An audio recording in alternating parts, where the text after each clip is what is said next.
berfirmanlah di tengah-tengah persekutuan kami, sebab kami siap untuk mendengarkan Tuhan berbicara bagi kami. Berfirman Tuhan, kami siap mendengarkan suara-Mu. Amin.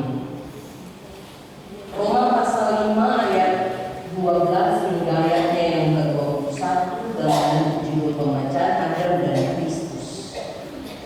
Sebab itu, sama seperti dosa telah masuk ke dalam dunia oleh satu orang, dan oleh dosa itu juga maut, demikianlah maut itu telah menjalar kepada semua orang, karena semua orang telah berbuat dosa. Sebab sebelum hukum Taurat ada, telah ada dosa di dunia. Tetapi dosa itu tidak diperhitungkan kalau tidak ada hukum Taurat.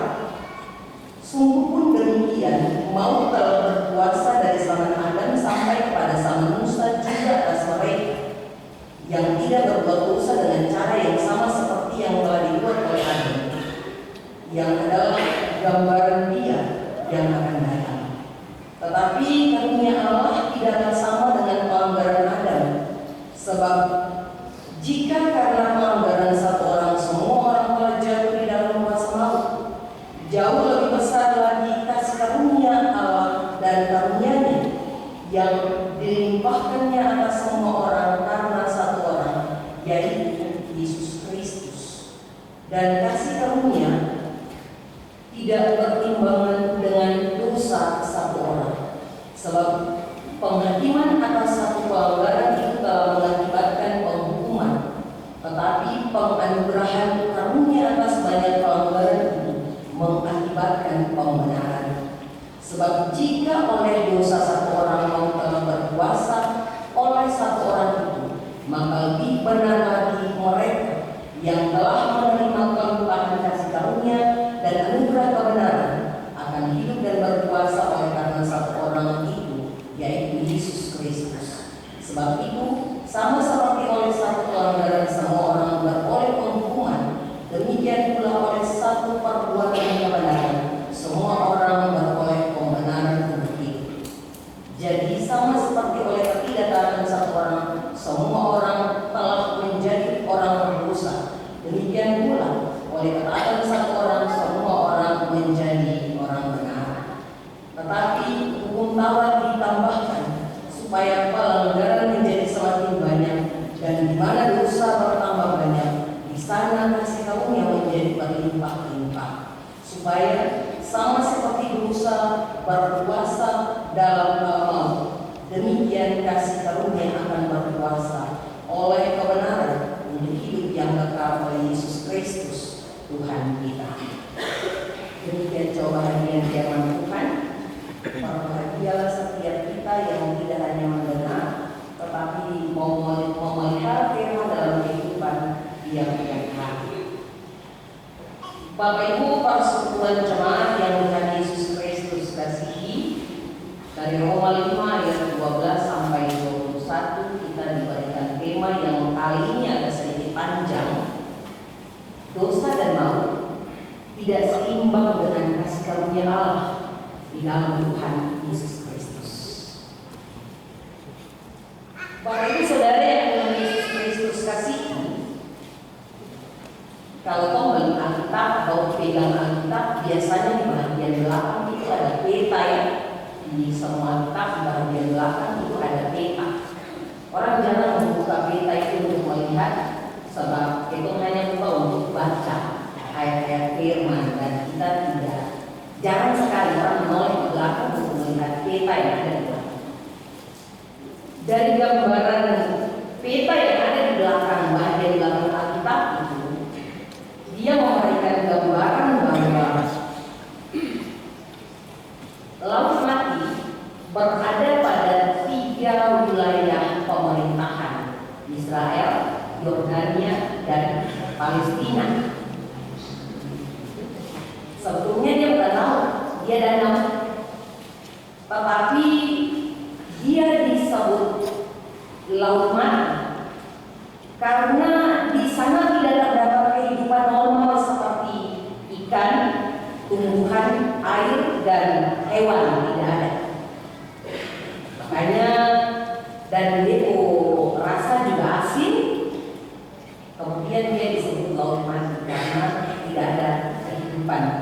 yang bertahan di dalam hidup. Kendati pun demikian, air sungai Yordan tetap mengalir ke sana. Sekalipun di situ hanya tertampung dan tidak mengalir kemana-mana, dan dia menjadi laut mati, sungai Yordan tetap mengalirkan airnya ke sana. Sungai Yordan itu satu-satunya sumber air utama yang mengalir ke laut mati, Bapak Ibu Saudara. Meskipun terdapat mata air kecil abadi di bawah dan sekitar laut mati yang membentuk kolam dan lubang pasir hisap di sepanjang tepi laut mati.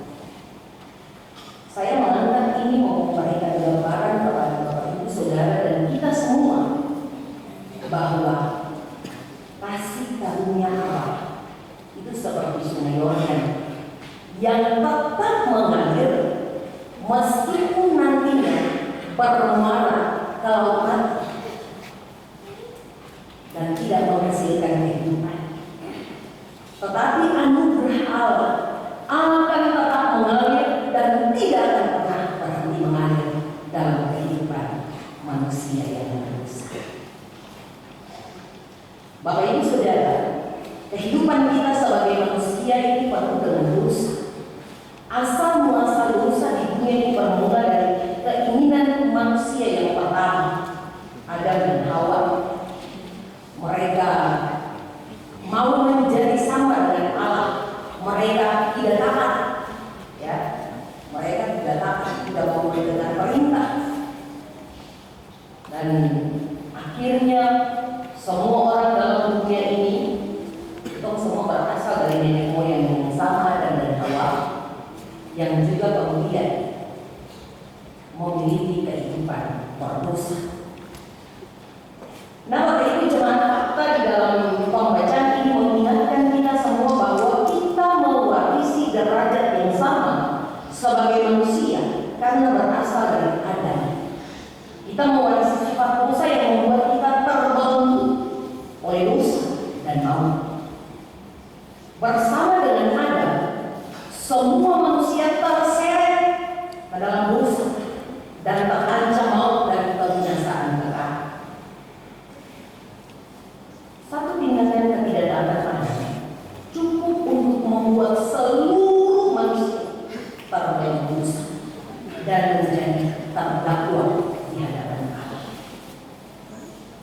Paulus juga ingin menegaskan bahwa kita mati dalam dosa. Kita mati di dalam dosa Adam karena partisipasi perwakilan. Artinya, apa yang Adam lakukan sebagai kepala umat manusia, mau tidak mau, berakibat kepada seluruh manusia, semua anak cucu manusia yang ada di dunia. Kita bisa merasakan betapa dahsyatnya pengaruh sifat dosa yang kita warisi dari Adam. Ya. Dosa yang Adam buat yang tidak taat perintah, yang membanggakan diri sendiri. Sadar atau tidak, kalau itu koreksi tubuh diri masing-masing, karakter itu juga ada dalam kehidupan kita manusia. Tetapi Bapak Ibu Saudara, kasih dan kemurahan Allah tidak membiarkan manusia tetap di dalam dosa dan maut. Tuhan Allah mengutus Adam terakhir, yaitu Yesus Kristus, yang berlawanan dengan Adam pertama, justru datang dan merendahkan diri, taat sempurna kepada Allah. Pengorbanannya di kayu salib menjadi kekuatan yang menganugerahkan hidup bagi semua yang percaya kepadanya. Satu perbuatan taat Kristus berdampak jauh lebih dahsyat dan memberikan dampak membinasakan dari perbuatan Adam. Bapak Ibu Saudara, Paulus menjelaskan bagaimana mungkin satu perbuatan taat kematian Kristus mampu menyelamatkan semua orang yang percaya kepadanya.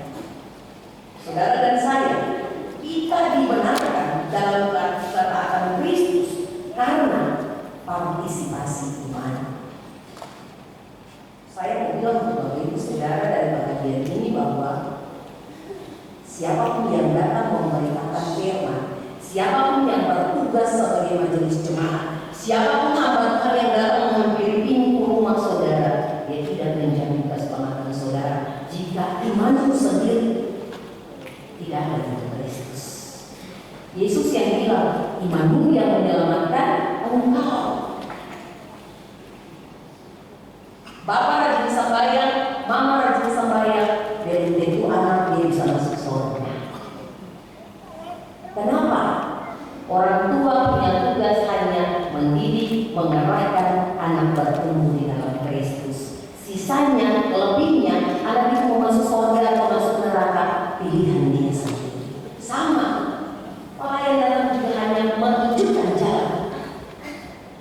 Mau masuk surga kan, masuk neraka kan, terserah Bapak Ibu. Tidak ada yang bisa memaksakan.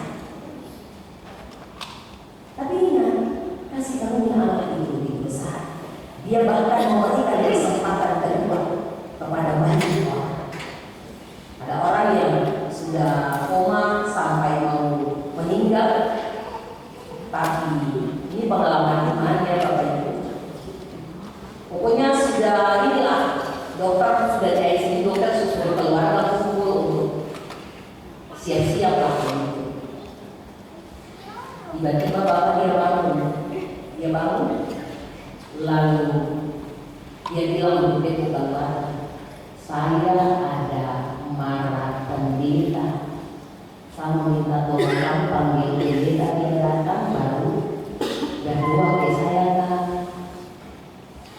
Kebetulan pendeta bersangkutan tidak ada di tempat, disampaikan ke kami, ya sudah kami pergi lah ya, biar sudah pendeta itu tidak ada dan kita telepon, saya nggak tahu bilang beliau minta maaf. Selesai berdoa, besoknya beliau meninggal. Bapak Ibu Saudara, bagi saya itu kesempatan kedua yang bukan bagi kepada Bapak tersebut. Kenapa? Dia merasa dia belum siap, dan karena itu Tuhan kasih dia sadar untuk meminta pengampunan, baru Tuhan panggil dia. Ada banyak orang dengan pengalaman-pengalaman demikian. Kesempatan kedua Tuhan beri. Tapi ada banyak juga orang yang tidak diberikan kesempatan kedua oleh Tuhan. Sepanjang hidup sudah dikasih kesempatan, tapi tidak sadar kesempatan dan kesempatan berlalu. Yang akhirnya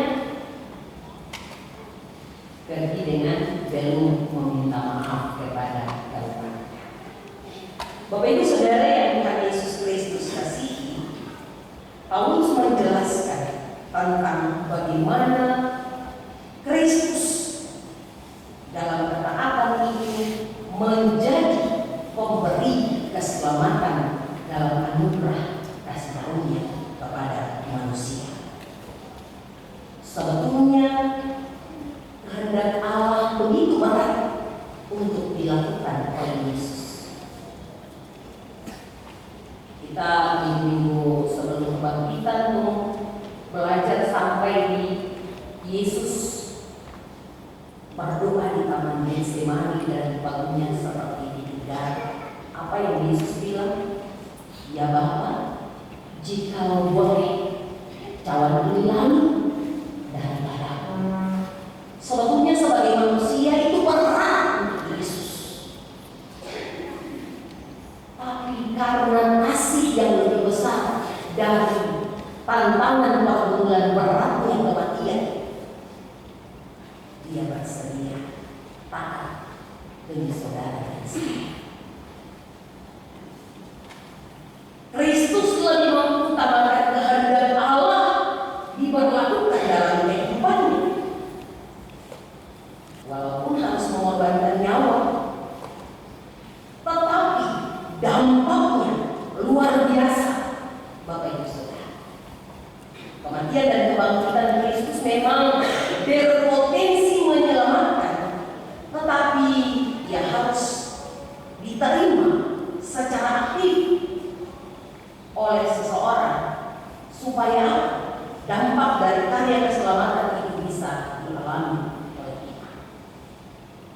Kalau kita hanya bilang saya orang Kristen, saya diselamatkan oleh Kristus, tanpa peran aktif kita untuk menerima keselamatan, kita tidak akan memperoleh keselamatan. Itu yang tadi saya bilang iman. Kalau kamu sendiri tidak mengembangkan iman di dalam diri, keselamatan tidak akan ada pada kita. Kita patut bersyukur Bapak Ibu karena firman ini menyatakan bahwa dampak satu ketaatan Kristus jauh lebih besar menghasilkan anugerah, kebenaran, dan hidup. Nah, dalam beberapa bulan, setiap kita manusia, saudara dan saya memperoleh pengampunan Allah yang adalah kepastian. Dalam pergumulan untuk hidup kudus di hadapan Allah, kita diajak untuk mengarahkan iman kita kepada Kristus yang kematian dan kebangkitannya menghasilkan hidup kekal. Oleh satu orang yang Allah utus, yaitu Yesus, dengan perbuatan kebenarannya yang taat kepada kehendak Allah, mati di salib menggantikan manusia berdosa, pembenaran untuk hidup datang kepada manusia. Setiap orang yang percaya kepada Yesus diampuni dosanya dan dibenarkan oleh Allah. Ketaatan Kristus membuat Allah tidak memperhitungkan dosa-dosa manusia yang percaya kepada Dia. Karyanya membuat orang-orang yang percaya kepada Dia menerima pembenaran. Seperti hal pengantar yang tadi saya sampaikan, kasih karunia Allah seperti sungai Yordan tetap mengalir meskipun nantinya bermuara ke laut mati, meskipun akhirnya tidak menghasilkan kehidupan, tetapi anugerah Allah itu tetap mengalir dan tidak akan pernah berhenti mengalir di dalam kehidupan kita manusia. Bukankah Tuhan itu sungguh luar biasa, Bapak Ibu? Persekutuan kita dengan Adam menjadikan kita sebagai orang berdosa yang akan mengakhiri hidup dalam kebinasaan karena murka Allah. Namun kita bisa melakukan sesuatu supaya kita tidak terikat terus di dalam persekutuan dengan Adam, di dalam persekutuan dengan dosa. Saat kita sebagai anak-anak Tuhan yang berkasih melukai perasaan Tuhan karena dosa, Dia rela merendahkan diri dan memberi diri melalui Yesus Kristus sebagai korban tebusan untuk memulihkan hubungan kita dengannya. Itu yang sudah mengalami anugerah keselamatan harusnya membalas kasih Allah dengan kesungguhan pertobatannya.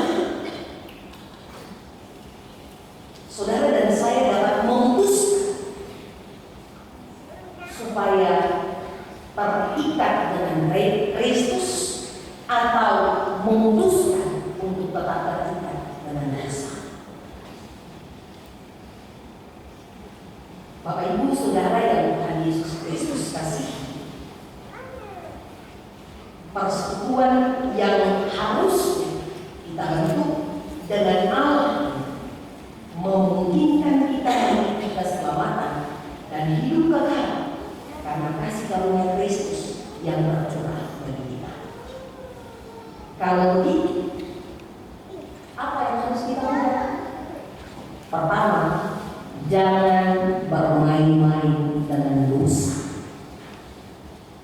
Apa ada orang melihatmu? Kali ini saja saya apa nanti lain kali. Ada orang yang bilang begini, bikin dosa satu minggu saja, nanti hari Minggu ada pengampunan dosa di gereja, pengakuan dosa di gereja. Jadi nanti hari Minggu di gereja ada dosa di gereja. Bapak Ibu, jangan bermain-main dengan dosa.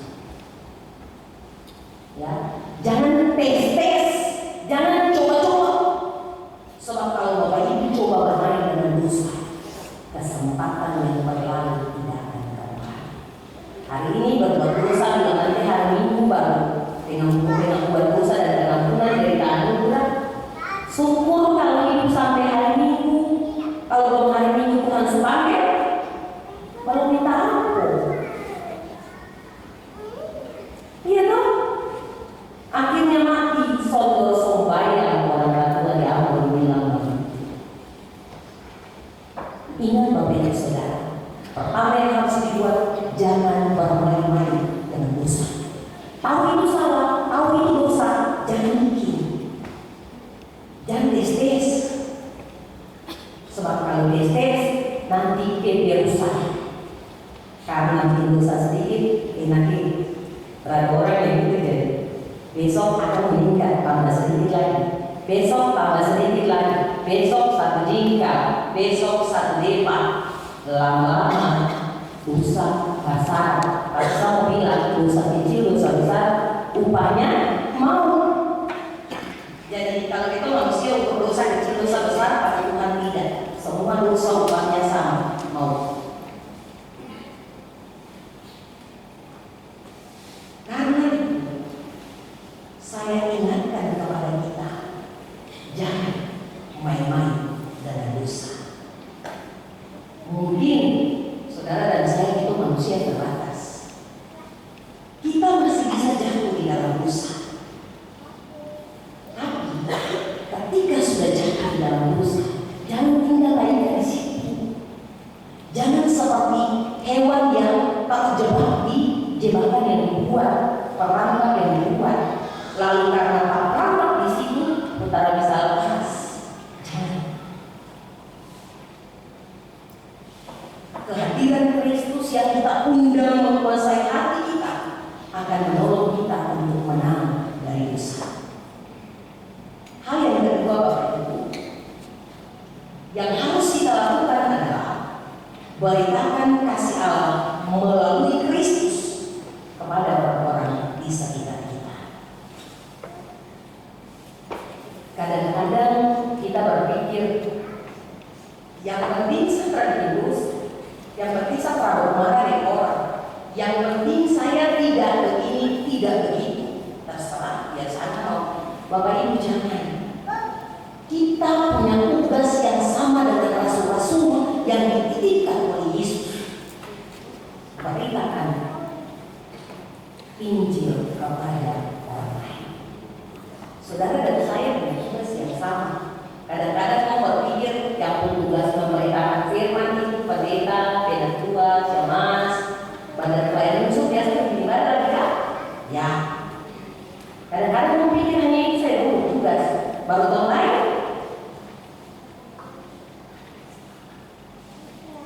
Kalau sampai mati tidak pernah jadi badan pelayan atau majelis jemaat, berarti tidak pernah memberitakan firman ya? Tidak Bapak Ibu Saudara, semua punya tugas yang sama. Yang di depan berdiri pimpin ibadah atau saudara yang duduk, semua punya tugas yang sama, memberitakan Injil Tuhan. Caranya tunjuk hidup baik kepada orang lain supaya orang tahu itu dia orang Kristen. Tapi jangan sampai tunjuk hidup baik supaya berharap orang lebih baik ke kita. Bapak Ibu, seringkali kita sedikit baik, orang tetap bagus dengan baik. Itu sedikit baik, tapi orang tetap cerita kita di belakang. Yang pasti, yang kita buat itu Tuhan tahu hati. Tuhan tahu hati. Orang mau nilai baik atau tidak, yang penting kita baik. Kalau hari ini Tuhan tidak balas untuk kita, percaya anak cucu kita menerima balasan kebaikan kita dari Tuhan. Kita melakukan pemberitaan kasih Allah kepada orang di sekeliling kita supaya apa? Supaya mereka beroleh kasih karunia dan pembenaran iman dari Kristus. Jadi kalau umpama Bapak Ibu sebentar pulang lewat di tetangga rumah, ada tetangga yang hari ini tadi sembahyang bilang Tuhan Yesus titip salam. Karena tadi Tuhan Yesus tak lihat apa sembahyang jadi Tuhan Yesus titip salam. Mudah-mudahan pemilihan minggu depan di bagian ibadah. Bapak Ibu, salam dari Tuhan Yesus untuk mereka yang merasa baik. Bapak Ibu Saudara, saudara dan saya hidup di dunia ada di antara pelanggaran Adam dan kasih karunia Allah. Kadang-kadang yang kita pikir baik dan benar, padahal sebetulnya salah. Ini juga kita harus hati-hati. Ya, di antara Bapak Ibu Saudara yang duduk beribadah atau majelis, mama-mama yang pro kantor, anak-anak yang hadir, adakah yang tidak punya pergumulan hidup? Semua orang punya pergumulan, entah itu besar, entah itu kecil, tapi semua orang punya pergumulan. Nah, karena kita semua punya pergumulan, saudara dan saya harus menentukan pilihan yang tepat. Karena kadang-kadang karena pergumulan terlalu berat, itu menomor akhirkan Yesus, mengutamakan jalan keluar yang kita pilih. Dalam berbagai pergumulan, seringkali kita merasa tidak kuat melawan dosa. Kita merasa sudah aku merasa sudah biasa. Bapak Ibu Saudara, yang menjadi kekuatan saudara dan saya, ingat, Yesus berkorban itu besar. Dia tidak kasih uang untuk saudara, tapi dia kasih darahnya untuk saudara. Dia menebus seluruh kehidupan kita. Dahsyat, kuat, berkuasa, anugerah Allah mengalahkan dosa. Dan itulah yang dinyatakan dalam firman kita. Dosa dan maut tidak seimbang, tidak sebanding dengan kasih karunia Allah di dalam